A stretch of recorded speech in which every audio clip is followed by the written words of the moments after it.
trade wars to workforce issues to the passage of some major bills on Capitol Hill. We have lots to talk about today with Congresswoman Annie Kuster. Thanks for joining us, Representative. Great to be with you, as always, Adam. Thanks for having me on. So the president is hitting Mexico, Canada, the EU with tariffs. We see them starting to respond in kind. A lot of people see this as disastrous, but have you identified any businesses in the 2nd District who are going to benefit in some way from these tariffs? Well, I haven't heard about the benefits yet, I will say, and I'd love to hear from companies if you feel that this is going to improve your trade. What I have heard from are companies here in New Hampshire who have serious concerns, most notably the auto parts manufacturing. People may not realize this, but we have hundreds of companies around New Hampshire that are vendors to major automobile manufacturers. And then the latest word out of Justin Trudeau from Canada that they're going to put a tariff on maple syrup, which cuts right at the heart of our New Hampshire identity. So look, we've got timber, we've got manufacturing. I'm going to be really talking to companies around the state about the specific impact here in New Hampshire. Is there anything Congress can do about this?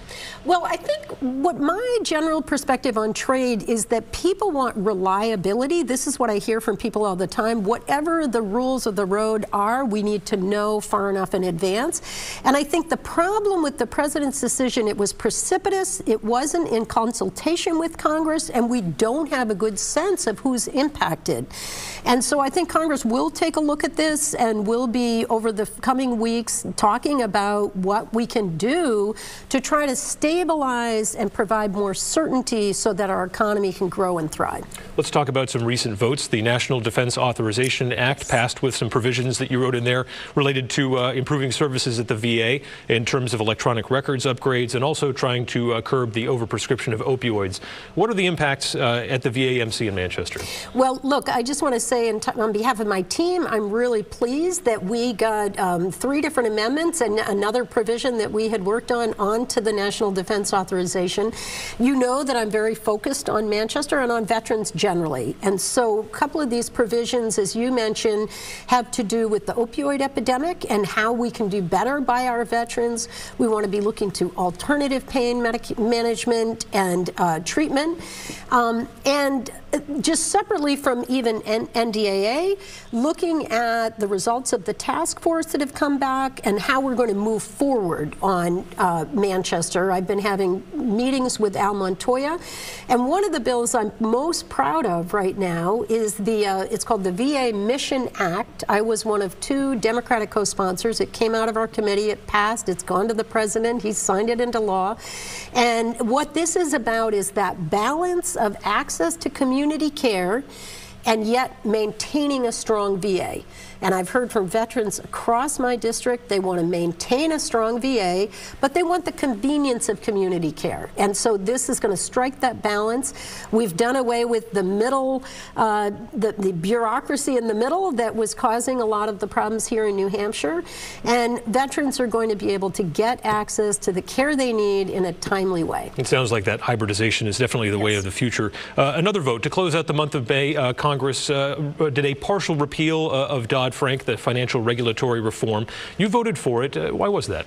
Sure. And let me just say at the outset, this did not repeal the provisions that apply to the big banks. This was very, very focused on the small community banks.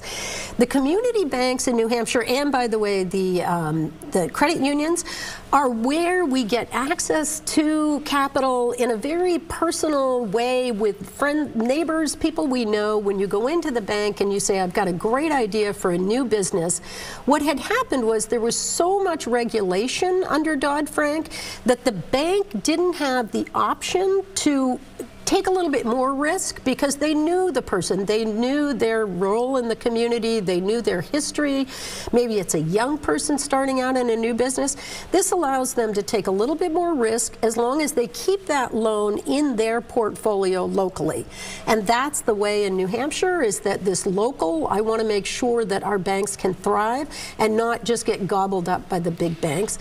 It also has a great provision for credit unions for what we call the 1-to to 4. This is housing where you might live in a 4-unit, a lot of them in Manchester, Franklin, Berlin, the mill towns, and you might live in one unit and rent the other units. And this is going to make it easier. The credit unions are going to be able to give more loans for that. That's a good thing. We want affordable housing in New Hampshire. So there were a lot of provisions for New Hampshire that made sense.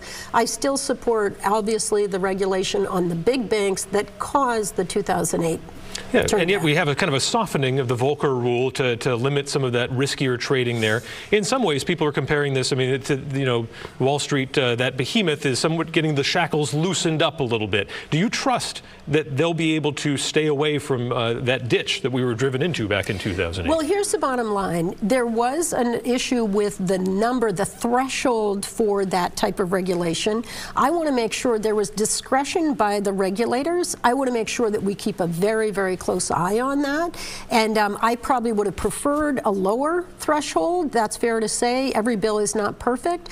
Let's keep an eye on it and make sure that we don't put the community or the economy at risk. It's not often we get to talk about so many bills passing, but there's another one, Right to Try, that went through. You're well connected up there at Dartmouth-Hitchcock. Have you heard from them about how this is going to change anything at CHAD, whether they're actually going to start doing this, allowing these terminal patients to access experimental treatments to try and save their lives? So the president just passed it, I think yesterday, so I just signed it into law. It passed the House and the Senate. I voted for it. I haven't yet talked to them about the specific programs, what they will try. But I think what's important, again, a bipartisan bill. I was one of the Democrats that voted for it. And I believe that we should do whatever we can for families that are facing critical illness in the waning days of their lives. I certainly know my mother with Alzheimer's. There was no treatment, there was no cure, and we were pretty much willing to try whatever was out there to give her longevity, to give her quality of life. So I think these are personal decisions. I wanted to make sure the government wasn't in the way. Buried under some of the social media headlines of the last week, there's a new study in the New England Journal of Medicine that indicated that the death toll from the hurricane in Puerto Rico, from Hurricane Maria, was more around the area of 4,600 rather than the 64 that the official death toll is. Congress, should they be looking into this? Absolutely, and frankly, we should be doing more for Puerto Rico entirely. I am shocked at the difference in our response in Texas, in Florida, as compared to what we've done for Puerto Rico. These are American citizens, and I think we forget that.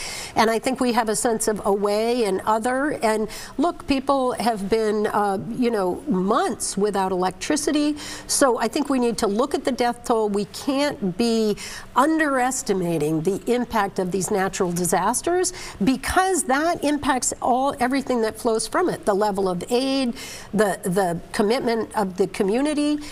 And frankly, I think it's an out of sight, out of mind issue, and I think more attention needs to be drawn to show people what's happening. We're a compassionate lot, Americans. We want to help our neighbors in need, and I think we just need to be reminded that this was devastating to Puerto Rico and the Virgin Islands, and that we still have a lot of work to do there. So back here at home in New Hampshire, you're one of the top elected Democrats, and the party is now considering a plank in the platform to legalize, or at least call for the legalization of marijuana. What's your stance on this?